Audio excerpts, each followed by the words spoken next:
नमस्कार, आपको बता दें कि स्पाइन सर्जरी विशेषज्ञों की एक टीम ने उन्नत सर्जिकल तकनीकों को अपनाने के लिए अपना अनुभव साझा किया, जो मरीजों को अधिक सुरक्षित, सटीक और शीघ्र रिकवरी के विकल्प प्रदान करता है। आज की स्पाइन सर्जरी एक क्रांतिकारी दृष्टिकोण का प्रतिनिधित्व करती है, जिसमें उन्नत सर्जिकल उपकरणों का उपयोग किया जाता है जो सर्जनों की कुशलता के साथ मिलकर उत्कृष्ट देखभाल सुनिश्चित करते हैं। स्पाइन केयर में नवाचार उन उन्नत तकनीकों पर आधारित हैं जो मरीजों के परिणामों को बेहतर बनाने के लिए डिजाइन किए गए हैं। विशेषज्ञों का लक्ष्य है कि प्रभावी और व्यक्तिगत ट्रीटमेंट प्रदान किया जाए जो दर्द को कम करे, साथ ही रिकवरी को बढ़ावा दे। स्पाइन केयर में नवाचार उन उन्नत तकनीकों पर आधारित हैं जो मरीजों के परिणामों को बेहतर बनाने के लिए डिजाइन किए गए हैं। विशेषज्ञों का लक्ष्य है कि प्रभावी और व्यक्तिगत ट्रीटमेंट प्रदान किया जाए जो दर्द को कम करे, साथ ही रिकवरी को बढ़ावा दे। मेरा नाम डॉक्टर गुरुराज संगोनी मठ है।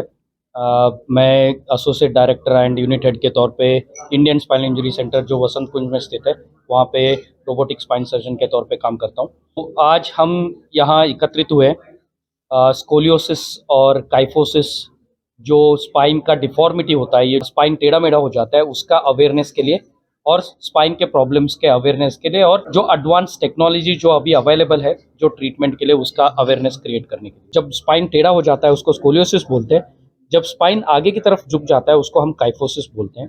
मतलब अपीयरेंस ठीक से नहीं हो पाता है, एक शोल्डर ऊपर नीचे हो जाता है, छाती ऊपर नीचे हो जाती है, तो और आदमी झुक के चलने लगता है, तो एक तरीके से अच्छे से दिखता नहीं है। और ये बहुत ज़्यादा बढ़ गया तो ये हाथों पैरों में कमज़ोरी कॉज कर सकता है और सांस लेने में भी दिक्कत कॉज कर सकता है। तो इसको हम पहले से, मतलब जब कम है तभी इसको हम पकड़ ले और इसको डायग्नोसिस कर ले, तो हम बिना सर्जरी के इसका ट्रीटमेंट कर सकते हैं। जैसे कि ट्रैक्शन होता है, जैसे हम एक खिंचावट देते हैं उससे, और बेल्ट लगा के इसका हम ट्रीटमेंट कर सकते हैं। लेकिन ये अवेयरनेस नहीं होने के कारण हम इसको सही स्टेज पे पकड़ नहीं पाते हैं, तो उसके कारण जब ये बहुत ज़्यादा बढ़ जाता है तब हमारे पास पहुंचते हैं, तो हमें इसके लिए सर्जरी की सर्जरी करना पड़ता है।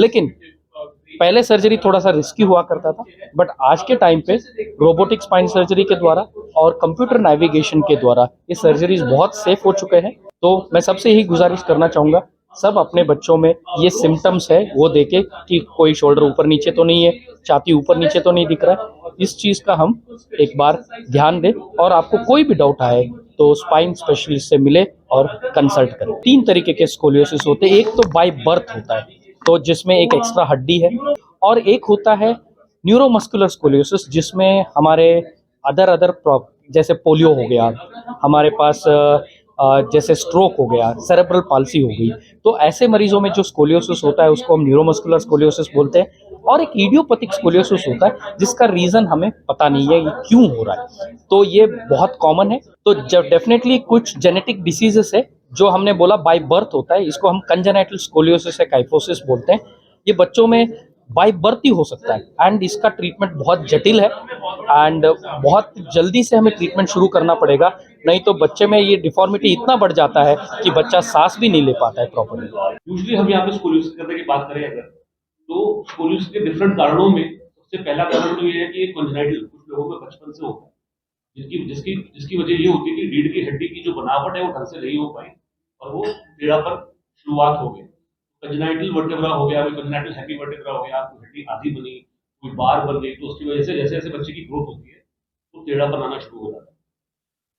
सबसे इंपॉर्टेंट बात क्या है इसमें कि जितना जल्दी इस डिफॉर्मिटी को बनने से पहले और जल्दी पहचाना जा सके, उतना उसका अच्छा इलाज हो पाता है। तो पहचानने के लिए डिफरेंट जगहों पर डिफरेंट स्क्रीनिंग प्रोग्राम्स चल रहे हैं। तो सबसे इम्पोर्टेंट जो स्क्रीनिंग प्रोग्राम जो हमारा चल रहा है, हमारी एसोसिएशन है, उसको association of spine surgeons of India बोलते हैं, तो शॉर्ट फॉर्म है ASSI। हम लोगों ने ये एक स्क्रीनिंग प्रोग्राम लॉन्च किया हुआ है स्कूल्स के अंदर। एक ऐप बेस्ड स्क्रीनिंग प्रोग्राम है जिसकी वजह से हम लोग बच्चों में ये जल्दी देख सकते हैं कि इनकी रीढ़ की हड्डी टेढ़ी हो रही है कि नहीं हो रही। तो this is a very important screening programme, it is very important and it's very useful, and this can be, at the very early stage we can catch hold of these cases ताकि उनका जल्दी से जल्दी और बेहतर इलाज हो सके। अगर वो टेढ़ापन बढ़ जाता है तो उसका इलाज करने में उतनी ही मुश्किलें आती हैं। तो पहले इसको सिर्फ खिंचाव से यानी ट्रैक्शन लगा के या कुछ बेल्ट वगैरह पहना के इसको करेक्ट करने की कोशिश किया जाता था।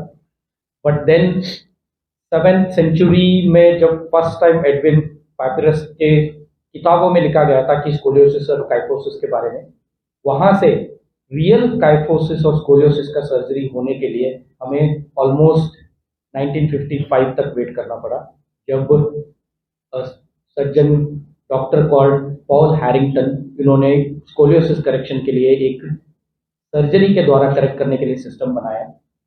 तो उस 1955 से आज हम जब 2025 में बैठे हैं, स्कोलियोसिस सर्जरी बहुत एडवांस्ड हो चुका है। अगर आपने अभी तक सनराइज समाचार को सब्सक्राइब नहीं किया है तो सनराइज समाचार को सब्सक्राइब कीजिए और बेल आइकन को भी दबा दीजिए ताकि आप हमारे आने वाली वीडियो का नोटिफिकेशन सबसे पहले पा सकें।